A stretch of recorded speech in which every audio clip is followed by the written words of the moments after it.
네, 안녕하세요. 오늘은 그 프로세스 계산의 구체적인 방법론들을 이제 설명드리려고 합니다.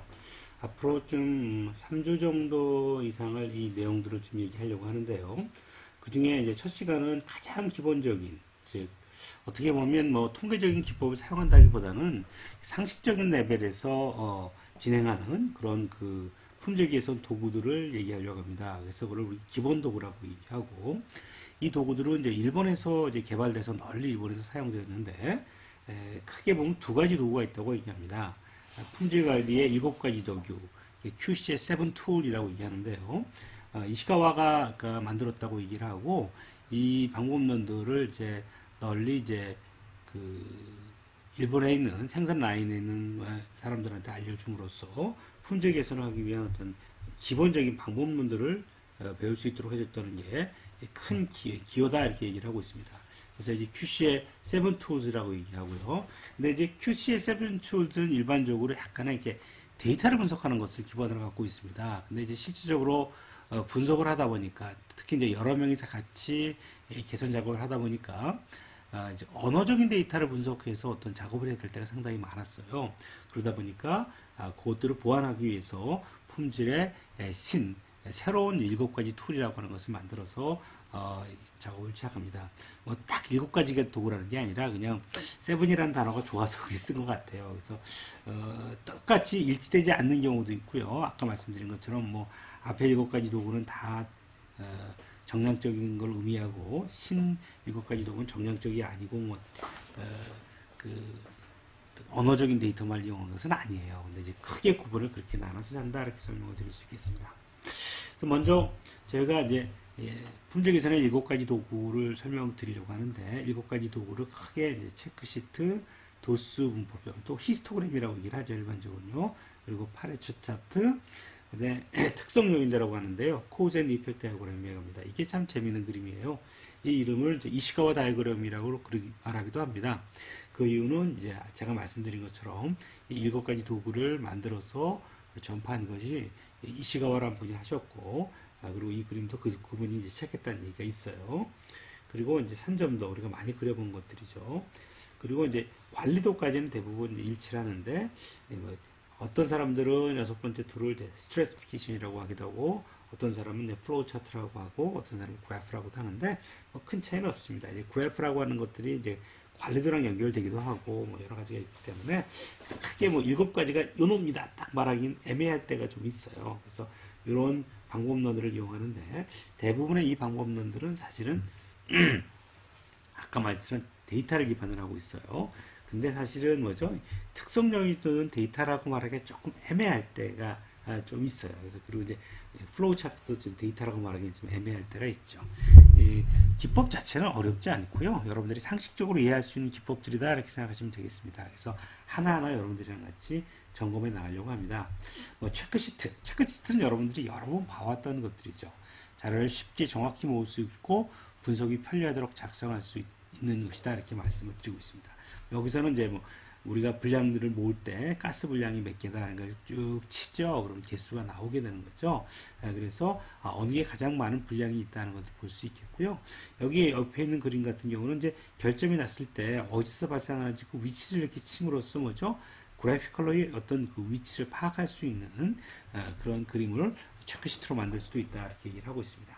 그래서 체크시트를 보면 종류별 데이터를 취합하거나 확인 단계의 누락 착오를 없애기 위해서 간단히 체크하여 결과를 알아볼 수 있는 양식을 말한다.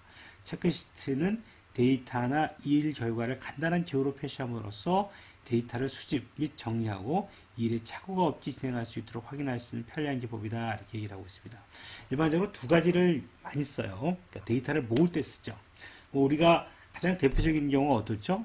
중국집에서 우리가 한 20명 정도 가서 뭐 음식을 먹을 때 뭐 짜장면 몇 그릇, 뭐 짬뽕 몇 그릇 이런 거 할 때 어떡하죠? 손 들어요. 그리고 짜장면 하면 이렇게 시잖아요. 그리고 이제 그림 그릴 때 우리 체크시트 같은 거 많이 씁니다.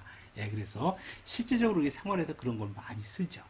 또 그다음에 뭐 화장실에 가보시면 그런 거 있을 거예요. 화장실에 가보면 뭐 청결 뭐 점검해갖고 뭐 휴지가 있나 이렇게 체크를 하게끔 이렇게 만들어놨어요. 그래서 그 체크 시트를 이렇게 체크를 하면 뭐죠? 그날 일을 제대로 했는지 알 수 있게 되겠죠. 그것뿐만 아니라 여러 가지 작업을 할 때 체크리스트를 가지고 이거 했나 안 했나를 체크할 수 있는 방법이 있죠. 그래서 이런 체크리스트는 되게 편리한 그러니까 이거 뭐 정확하게 어떤 방식이 있다는 것은 아닌데 이런 체크리스트를 이용하면 공정 내에서 데이터를 모으거나 어떤 작업을 할 때 실수가 없게 작업을 할 수 있는 매우 좋은 방법론이라고 얘기를 하죠.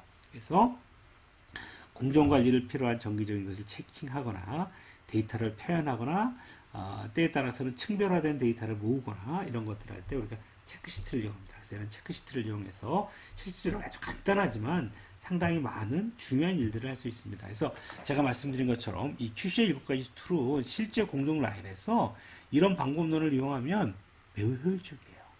눈으로 보는 어떤 그런 관리를 할 수 있는 매우 효율적인 방법이라 이렇게 말씀드릴 수 있겠습니다.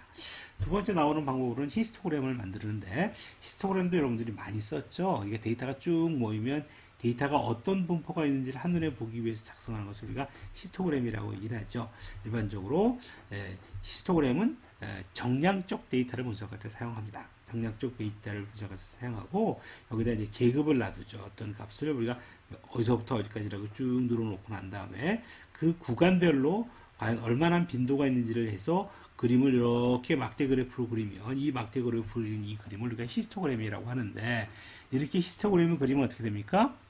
그 변수의 전체적인 분포를 한눈에 볼 수 있는 그런 장점이 있다고 말씀드릴 수 있겠습니다. 사실 아까 만들었던 뭐죠? 우리 체크시트 같은 형태죠, 이게요. 실제적으로 층을 나누고 난 다음에 거기에 따라서 빈도수를 체크시트 이렇게 만들어 버리면 이 자체가 뭐가 되는 거죠? 사실은 히스토그램을 엎어놓은 거랑 같은 그림이 될 때가 있죠. 그래서 여러분들이 실질적으로 정량적 데이터를 모을 때 우리가 이 히스토그램을 이용해서 상당히 많이 데이터를 모읍니다. 히스토그램은 데이터가 존재하는 범위를 몇 개의 구간으로 나누어서 각 구간에 들어가는 데이터의 발생 빈도를 체크해서 그것을 막대 그래프로 만들어서 보는 것이고 데이터의 분포를 볼 수 있다고 얘기하고 있습니다. 우리가 히스토그램을 그리면 데이터가 어떤 값, 중심값이 어떤 것인가를 알 수 있고 또 분포가 어떤 것, 산포가 어떤지를 이해할 수 있고 거기다 우리가 규격을 넣으면 공정 누적을 파악할 수 있다고 얘기하는데요. 우리가 이게 분포가 있는데 우리가 하한이 얼마고 상한이 얼마라는 걸 알고 있으면 분포를 이렇게 하고 있으면 어떻게 되는 거죠? 얘가 불량률이 얼만큼 나타나겠구나 하는 걸 우리가 한눈에 볼 수 있게 되겠죠. 그리고 우리가 이게 중심 위치가 어디고 또 뭡니까? 분포는 어떻게 되는지를 한눈에 볼 수 있는 그림이기 때문에 많은 경우에 데이터를 모으면 우리가 데이터 사이언스에서 저는 제일 먼저 데이터를 모으면 정량 데이터를 모으면 뭐랍니까? 히스토그램을 그려라 이렇게 얘기합니다. 여기서 좋은 것 중에 하나가 아웃라이어 같은 것도 눈에 탁 띄어요. 아웃라이어가 있으면 이 위에 데이터가 뚝 튀어나오죠. 이런 건 아웃라이어구나. 그럼 내가 이걸 어떻게 처리할 것인가 하는 것들을 생각해 볼 수 있는 좋은 어떤 도구가 될 수 있습니다. 그리고 파레토 차트. 이거 정말 좋은 차트입니다. 제가 대충 이제 휴시의 7가지 툴에서 제일 재밌는 툴을 2개를 뽑아라. 그러면 저는 파레토 차트하고 특선 요인들을 뽑습니다. 주저하지 않습니다. 되게 좋은 차트입니다. 우리가 이제 파레토 티오리라는 걸 알고 있죠.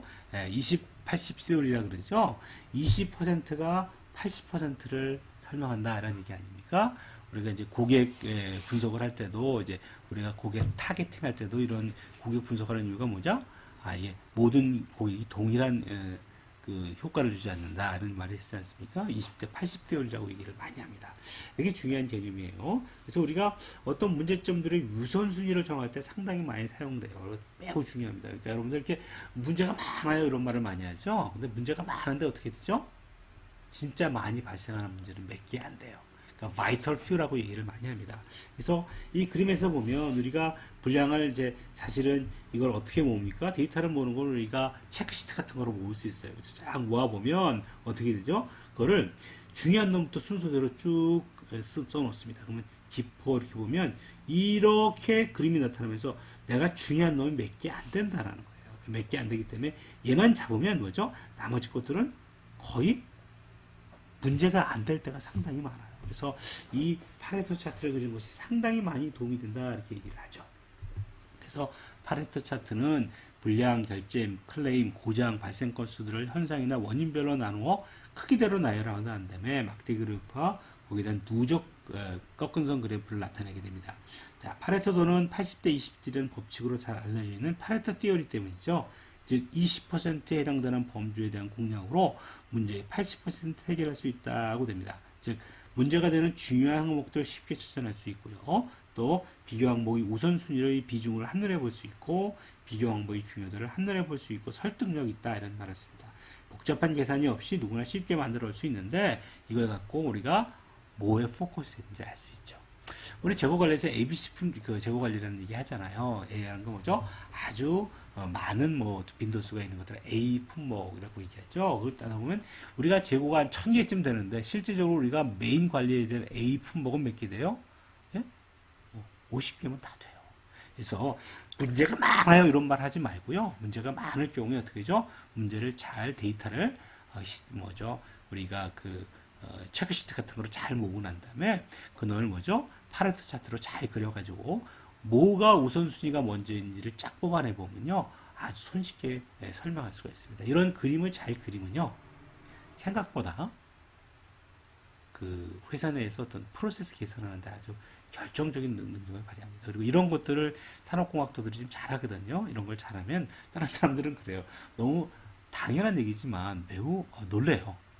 그렇게 하면 되겠네 하고 이런 것들을 파워포인트로 잘 작성해서 여러분 설명해 주면 상당히 설득력 있는 그런 사람들이 될 수 있다 이렇게 말씀을 드릴 수 있습니다. 제가 파레토 차트 못지않게 중요하다고 그랬죠. 못지않게 중요한 것 중에 하나가 바로 특성 요인들. 특성 요인들은 이시가와 다이어그램이라고도 하고 또는 피시본 다이어그램이라고도 해요. 피시본이라고 하는 건 그림 보면 아시겠죠? 뭐같이 생겼어요? 물고기, 대가리, 물고기 뭐죠? 뼈처럼 생겼죠. 그래서 피시본 다이어그램이라고 합니다. 이시가와 다이어그램이라고 하는 것은 이 그림을 이시가와라는 분이 만드셨다고 하고 또 이제 QC의 7가지 툴을 이시가와라는 분들이 많이 널리 알려지다 보니까 이시가와 다이어그램이라는 말을 그립니다. 이거는 뭐냐면요. 실질적으로 이렇게 얘기를 해요. 특성 요인들은 특성을 우리가 피처라고 하는데 결과물을 컬렉터리스라고 하죠. 결과에 대한 어떤 원인들이 영향을 줄 것인가를 알아보기 쉽게 그림으로 그린 거예요. 그리고 이거는 물고기 뼈나 나뭇잎처럼 만들었다고 해서 피시본 다이어그램이라고 얘기를 한다고 하고요. 용도는 문제가 되는 결과에 대한 원인을 알아낼 수 있도록 구체적으로 열거하는 방법으로 설명하고 이를 분류하기 위해서 진정한 원인이 뭔지를 규명하려고 한다 이렇게 얘기를 하고 있죠. 이거 정말 좋은 방법론이에요.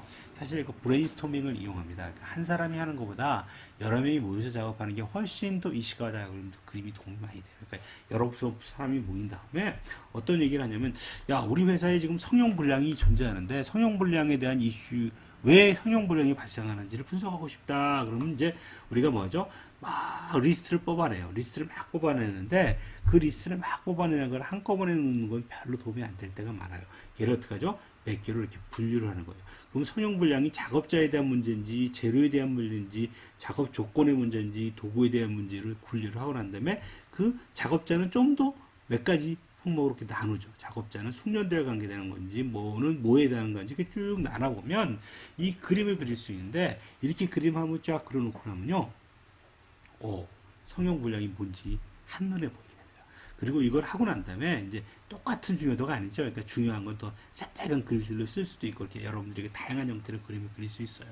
근데 이렇게 그림을 한번 그려놓으면 그럼 여러분들이 이런 거죠. 내가 성적이 안 좋은데 왜 성적이 안 좋을까? 성적이 안 좋은 이유는 내가 공부를 덜 한다. 내가 뭐 다른 어떤 문제가 있다. 뭐 스터디 그룹의 형성에서 커뮤니케이션 능력에 문제가 있다. 뭐 여러 가지 이슈가 있었죠. 아르바이트를 너무 많이 하고 있다는 뭐 여러 일이 많이 나오잖아요. 뭐 이런 것들을 뭐죠? 그룹핑해서 이렇게 그려보면 내가 왜 성적이 안 나오는지에 대한 이해를 할 수 있어요. 그냥 여러분들이 말로 하는 거랑 그냥 막연하게 갖고 있는 거랑요. 이렇게 특성 요인들을 그려서 그거를 체계화시키면 느낌이 확 달라요. 이게 진짜 좋은 건 뭐냐면요. 제가 아까 말씀드린 것처럼 혼자 하는 게 아니라 여러 부서 사람들이 모여서 이 그림 한 장 그려내는데 한 1시간이면 그려내거든요. 그 브레인스토밍에서 쭉 리스트를 뽑아요. 리스트를 뽑고 난 다음에 그 브레인스토밍 한 걸 그룹핑을 해요. 그룹핑을 하고 난 다음에 이렇게 그림을 그려서 어떤 아이디어를 탁 만들어내면요. 생각보다 아주 뿌듯합니다. 그러니까 아까 처음에 이제 우리가 여러 가지 문제점들을 뭐 합니까? 아, 나눠가지고 그다음에 체크시트를 모으고 난 다음에 앞에 말했던 이 파레토 차트라고 해서 제일 중요한 원인이 뭔지를 찾죠. 그때 성형불량이라는 게 나왔어요. 그럼 성형불량을 나에 고쳐야 돼요. 그럼 어떻게 돼요? 그 성형불량의 원인을 찾아야 되잖아요. 그 원인에 대해서 이런 특성 요인으로 그림을 쫙 그려내요. 그래서 사실은 여기서 숙련도에 문제가 있고 도구에서는 사실 뭐 어느 뭐의 문제가 있고 또 작업 조건에는 뭐의 문제가 있는 것 같고 재료는 뭐가 문제가 되는 것 같다. 이렇게 몇 가지를 뽑아내 보면 그 다음에 그 뒤에 연구를 할 때 상당히 큰 도움이 될 수 있다는 것을 설명드릴 수 있습니다. 그거를 그리는 방법을 1차 단위, 2차 단위, 3차 단위로 말하고 원래 이거 얘기할 때 머티리얼 이렇게 나눠서 한다 그러는데 꼭 그렇게 나눌 거 없어요. 분명한 건 뭐죠? 이쪽에다 결과치를 두고 몇 가지로 그룹핑을 하는 거예요. 몇 가지로 그룹핑을 하고 그 그룹핑한 밑에 뭐죠? 몇 가지 3차 원인까지 보통 안 해요. 저 같은 경우는 보통 하고 난 다음에 1차 원인을 뽑고요. 1차 원인을 서너 개 정도로 만들고 그놈을 다시 뭐죠? 2차 원인을 또 각각에 대해서 한 서너 개 정도로 만들면 전체적으로 20개 정도의 그 원인에 대한 그러니까 특성에 대한 원인 관계를 잘 그릴 수 있는 그림이 한 장으로 나옵니다. 이런 한 장이 나오고 난 다음에 일반적으로 우리가 뭐에 포커스해야 되는지를 몇 개를 뽑죠. 그래서 한 5개 정도로 매일 뽑아내서 보면 우리 회사에 어떤 문제가 있고 그거에 어떤 원인이 있고 그걸 어떻게 해결해야 될 건가 하는 거에 대한 그림을 아주 쉽게 그려낼 수 있는 그런 아주 좋은 그림이다 이렇게 말씀드릴 수 있겠습니다. 좀 더 스케치 다이어그램은 두 개의 변수 간의 어떤 관계를 이용하는 상당히 도움이 됩니다. 일반적으로 우리가 상점 10개에 대해서 광고액이 이렇게 있고 총 판매액이 이렇게 있다고 생각해 봅시다. 광고액과 판매액의 관계가 보이시나요? 아마 쉽지 않을 겁니다. 이거를 산점도로 찍은 게 바로 이거죠. 광고액을 X축으로 놓고 판매액을 Y축으로 쳤습니다. 그러니까 어떻습니까? 명확하게 보이죠? 광고가 늘어나면 판매액이 늘어난다. 이런 직선도 내가 쉽게 이해할 수 있죠? 우리가 숫자로 보는 거하고 그림으로 보는 게 완전히 다릅니다. 달라서요. 죄송합니다. 우리가 원인 결과에 대해서 되게 관심이 있다 그랬잖아요. 그러니까 총 판매액이 얘가 영향을 미치는지 알고 싶어요. 그러면 데이터를 모으는 것도 중요하지만 데이터를 그림으로 찍어보면 상당히 정확하게 나옵니다. 그래서 이 관계를 비교할 때 우리가 산점도를 그리면 상당히 잘 알아낼 수가 있다 이렇게 말씀드릴 수 있겠습니다. 두 종류의 데이터의 상관관계를 문제로 삼을 때 그 관계의 그림으로 표시하는 것이 바로 산점도인데 산점도는 점 형태로 표현되고 점이 흩어져 있는 모양으로 나타난다. 이거에 따라서 뭐죠? 상관관계가 있는지 없는지를 정확히 알 수 있고 상관관계가 얼마나 강한지도 알 수 있겠고 그런 것들에 따라서 뭐가 뭐의 원인이 되는지를 우리가 이해할 수 있다 이렇게 말씀드릴 수 있겠습니다. 이렇게 되면 뭐죠? 얘가 늘어나면 얘도 늘어나는 양의 상관관계가 있는 거고요. 얘가 늘어나면 뭐죠? 얘는 줄어드니까 음의 상관관계가 있는 거고요. 얘보다 얘는 뭐죠? 상관관계가 약한 거고요. 음의 상관관계지만 약한 거라고 말씀드릴 수 있겠고요. 이런 건 뭐죠? 상관관계가 없는 거예요. 이런 거는 상관관계로 구해보면 나중에 우리가 상관계수라고 말하죠. 상관계수로 구하면 0이 나와요. 0이 나오지만 패턴이 있죠. 그래서 우리가 숫자로만 보고 이해를 못하지만 그림으로 보면 패턴을 이해할 때가 상당히 많습니다. 그래서 우리가 때에 따라서는 요약된 어떤 통계량을 이용합니다. 통계량을 이용해서 요약된 정보, 통계량을 이용하는데 또 그 요약 통계량 플러스 그림이 있는 게 상당히 많이 도움이 돼요. 그래서 요약 통계량과 그림, 그래프를 같이 그려서 이해하라고 얘기를 많이 하거든요. 특히 이런 산점도 같은 경우도 그림으로 볼 때 상당히 많이 도움이 된다고 말씀드립니다. 이 5번째까지는 또 동일한데 6번째 우리가 층별을 쓰기도 하고 흐름도를 말하기도 하거든요. 층별이라고 하는 것은 이런 거예요. 실제적으로 데이터가 여러 개가 한꺼번에 묶여 들어오면요. 이런 패턴을 나타낼 수 있어요. 이런 패턴을 두 개의 범주로 쪼개면 스트래티피케이션이라는 것을 쪼개는 거예요. 이걸 뭘 의미하냐면 몸무게를 측정했어요. 어떤 헬스클럽에 이렇게 나왔어요. 이유는 뭘까요? 이건 남성 몸무게하고 여성 몸무게를 한꺼번에 나타나는 거죠. 많은 경우에 데이터가 히스토그램을 그렸을 때 이해를 못하는 형태로 나타날 때 어떤 원인이 층별에 의해서 이루어지는 경우가 많기 때문에 우리가 때에 따라서는 어떻게 분류할 것인가. 그러니까 즉 성별이라고 하는 거 불려서 데이터를 알아보면 상당히 많은 도움이 될 때가 있습니다. 이게 이제 왜 중요하냐면요. 데이터를 모을 때 우리가 일반적으로 어떻게 모으냐면 이렇게 그 테이블로 모으잖아요. 그럼 여기에 뭐죠? 성별, 몸무게, 뭐죠? 키, 뭐 이렇게 많은 게 모여집니다. 그 사람이 쭉 나오잖아요. 그랬을 때 많은 이 카테고리컬 데이터에 따라서 이 값들이 이렇게 분류될 때가 상당히 많아요. 그래서 우리가 데이터를 모을 때 설문조사할 때 그렇잖아요. 그러니까 나이가 어떻게 되느냐. 그래서 나이가 20대냐, 30대냐, 40대에 따라 뭐가 달라질 수도 있고요. 성별이 남자냐, 여자냐 달라질 수도 있고요. 사전에 그걸 뭐 써본 사람이냐, 아니냐에 따라 달라질 수 있잖아요. 그런 거에 따라 우리가 데이터를 분석할 때 다시 분석하는 경우가 있었을 겁니다. 서브콜도 마찬가지고 뭐 여러분 한도 분석을 할 때도 이게 뭐죠? 어떤 그룹핑에 따라 다른 값이 나올 수가 있어요. 그래서 많은 경우에 우리가 층별을 해서 데이터 분석을 했을 경우에 그 데이터에 대한 층별하지 않았을 때랑 다르게 아주 좋은 정보를 뽑아낼 때가 상당히 많습니다. 뭐 특별한 기법이 아닌데 이게 지금까지 말씀드렸던 게 다 그렇습니다. 데이터를 모아서 분석하는데 어떤 뭐 로켓 사이언스가 아니라 되게 상식적인 얘기인데 이런 것들을 잘 적용을 하면 상황 분석을 정확하게 할 수 있고 원인 분석을 정확하게 할 수 있고 솔루션을 찾아낼 수가 있는 것들입니다. 그 중에 하나가 이렇게 층별로 데이터를 분석하는 것이 큰 도움이 된다 이렇게 얘기를 하고 있습니다. 그래서 집단을 구성하는 데이터들의 특징을 몇 개의 그룹으로 구분해서 그 그룹을 구분했을 때 좀 다른 어떤 패턴이 나올 때가 있습니다. 그러면 이 그룹이 이 데이터에 영향을 미친 거죠. 저렇게 구분되는 거. 이 그룹에 따라 어떤 영향을 미치는 걸 이해하는데 이제 앞에 말한 산점도랑 얘의 차이는 뭐냐면요. 이 그룹이라고 하는 거는 우리가 층별 데이터라고 하는 것은 우리가 일반적으로 범주형 데이터라고 얘기해요. 데이터를 얘기할 때 나중에 우리가 정량적 데이터냐 정성적 데이터냐라는 말을 많이 씁니다. 우리 컨트롤 차트를 그려도요. 얘를 뭐라 그러냐면 애트리뷰트 컨트롤 차트라고 만들고요. 나중에 샘플링 인스펙션을 해도 얘가 정량적 데이터냐 아니냐를 얘기합니다. 일반적으로 정량적 데이터를 우리가 뭐죠? 컨티뉴어스 랜덤 베어리블을 쓰고요. 정성적 데이터를 디스크리트 랜덤 베어리블이라는 말을 쓰기도 합니다. 그래서 우리가 통계학을 나눌 때, 확률을 나눌 때 우리가 컨티뉴어스 랜덤 베어리블과 디스크리트 랜덤 베어리블을 나누는 거랑 마찬가지로 디스크리트냐 컨티뉴어스에 따라 분석하는 방법이 완전히 다릅니다. 아까 말한 스케트 다이어그램은 뭐죠? 정량적, 정량적. 승부를 낼 때 하나는 뭐죠? 정력적, 하나는 정적적. 우리가 이렇게 구분해서 설명을 한다 이렇게 말씀드릴 수가 있습니다. 네, 그렇게 구분을 하고요. 흐름도론 우리가 플로우 차트 우리가 많이 그렸죠. 일반적으로 이건 어디서 쓴 거예요? 프로그램 짤 때 우리 하는 플로우 차트라고 말씀드릴 수 있겠고요. 또 우리가 다른 경우에 스윕 레인 플로우 차트도 많이 그리죠. 흐름도 일종입니다. 이거는 뭐죠? 어떤 부서나 로우를 쓰고 업무들을 거기에 따라 움직이는 혹시를 그리는 걸 우리가 흐름도라고 이해했죠. 이 흐름도를 그려도 상당히 프로세스의 활동을 이해하기 되게 편하고요. 이렇게 하고 난 다음에 제가 뭐 어떻게 그랬죠? 프로세스에 나는 일을 기록하고 어떤 로우를 정의하고 난 다음에 이렇게 하고 난 다음에 과연 어디서 문제가 발생하는지 이런 걸 딱.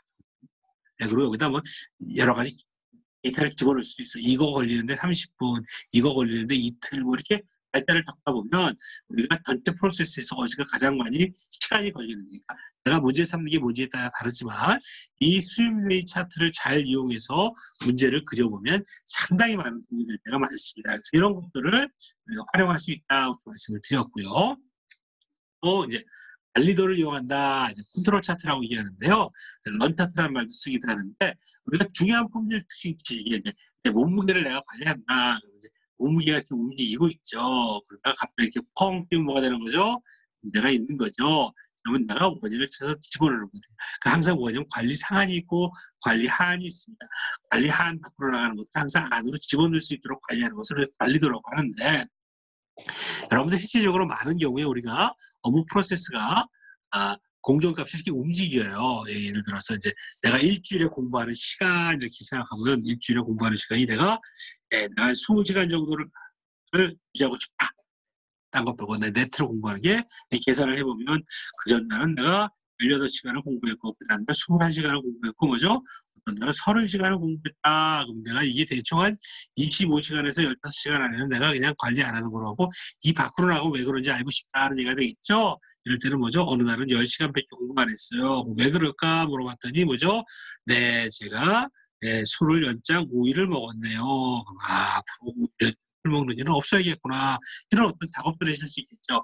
그래서 왜 그랬나 봤더니 중간고사 기간이구나. 예, 할 수 없지 뭐 그때는 뭐 그런 거겠지만 여러 가지 이렇게 분리를 해서 어떤 업무들을 지속적으로 관리해 줄 때 실질적으로 되게 중요한 바랍니다.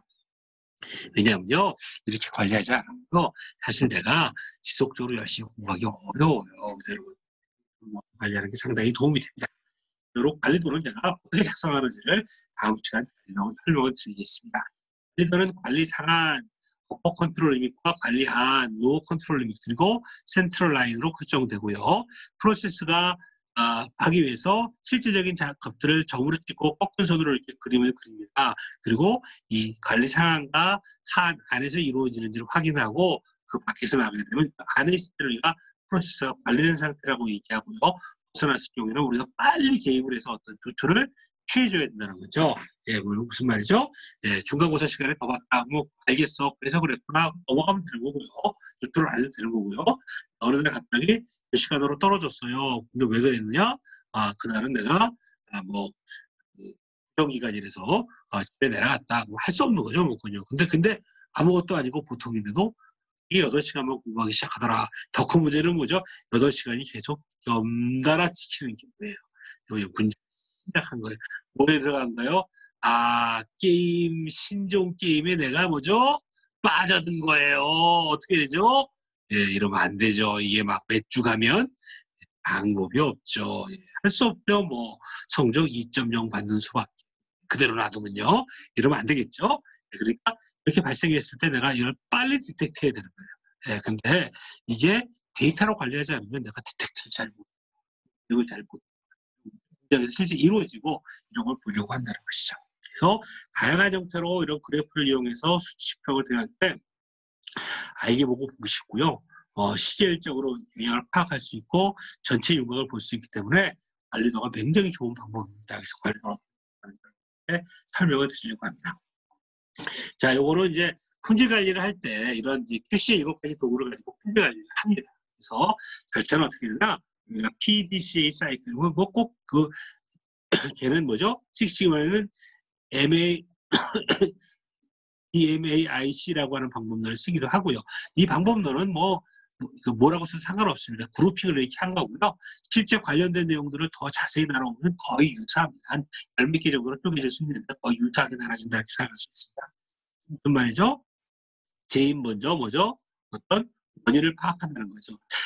그런데 사실 목표 설정에서 플랜할 때 원인 편성 다 못 끝내요. 그리고 여기 대책 수립과 실시를 한다는데 못 끝내요.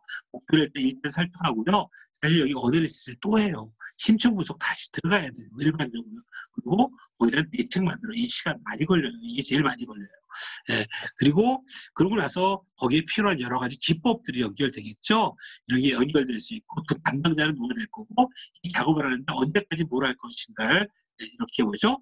이 칸트 거를 연결하죠. 여기 보면 뭐죠? 여기가 이렇게 긴데 여기는 자세히 나누고 여기 자세히 안 나누죠. 잘못 만든 거죠. 오히려 얘기를 몇 개로 쪼개서 그 내용을 잘 만들고 담당자를 만들어 둬야겠죠. 이거 훨씬 더 좋은 그림이겠죠. 네. 그러고 난 다음에 실질적으로 잘 안 하지만 뭐죠? 성과에 대한 평가가 되게 중요해요. 이거 되게 중요합니다. 그래서 일반적으로 계획이 이렇게 짧지는 않고 한 이 정도 계획을 하고요. 그다음에 이게 완전히 끊어지는 게 대책 수립이 이 정도 이루어지고요. 대책 수립 내용을 요걸 좀 세분화한 느낌으로 쪼개는 게 좋겠죠. 그다음에 검토가 이렇게 이루어지고요. 검토가 끝나고 나면 뭐죠? 추후 내가 어떻게 표준화할 것인가 아니면 향후 어떤 방향을 만들 것인가를 만들어 주고요. 거기에 대한 담당자가 누구고 어떤 방법론을 쓸 거고 이런 것들을 한번 정리해 보는 것이 어떤 뭐죠? 전체적인 계획을 작성하는 것이다 이렇게 설명할 수 있겠습니다. 이런 절차에 따라서 어떤 문제를 해결하는 방법으로 진행된다 이렇게 말씀드릴 수 있겠습니다.